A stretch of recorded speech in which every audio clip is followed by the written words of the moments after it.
வணக்கம் நண்பா.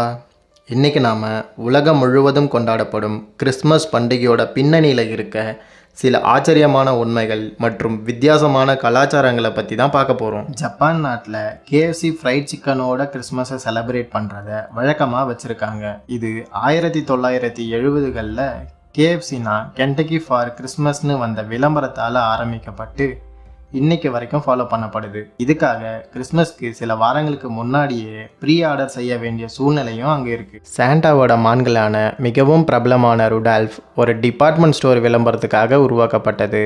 ரெட் கலரில் க்ளோ ஆகிற அந்த மானோட மூக்கு தான் இங்கே ஸ்பெஷலு. முதல்ல 1930களில் வந்த கொக்கோ கோலா விளம்பரத்தில் தான் Santa red and white colour ட்ரெஸ்ஸில் டிசைன் செய்யப்படுறாரு. அப்போல இருந்து தான் சாண்டா ரெட் ஷூட் போட்டுக்கிட்டு இருக்காரு. த ஸ்டாச்சு ஆஃப் லிபர்ட்டின்னு சொல்லப்படுற சிலை தான் உலகின் மிகப்பெரிய கிறிஸ்மஸ் கிஃப்ட். இது பிரான்ஸ் நாட்டால் அமெரிக்காவுக்கு நட்பின் அடையாளமாக 1886 டிசம்பரில் கொடுக்கப்பட்டது.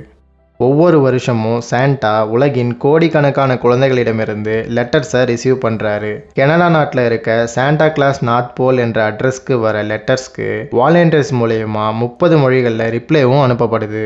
உக்ரைனில் கிறிஸ்மஸ் ட்ரீயில் சிலந்தி வலைகள் கிடைக்கிறது அதிர்ஷ்டமாக கருதப்படுது. இந்த வழக்கம் சிலந்திகளால் அலங்கரிக்கப்பட்ட கிறிஸ்மஸ் ட்ரீயை வச்சிருந்த ஒரு ஏழை குடும்பத்தை பற்றின நாட்டுப்புற கதையிலிருந்து உருவானது.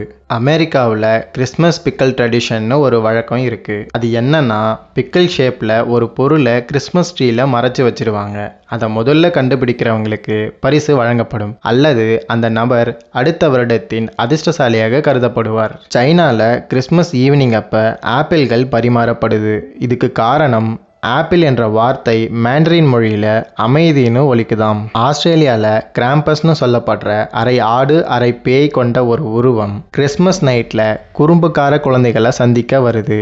அதே நேரத்தில் புனித நிக்கோலஸ் நல்ல குழந்தைகளுக்கு பரிசளிக்கிறாரு.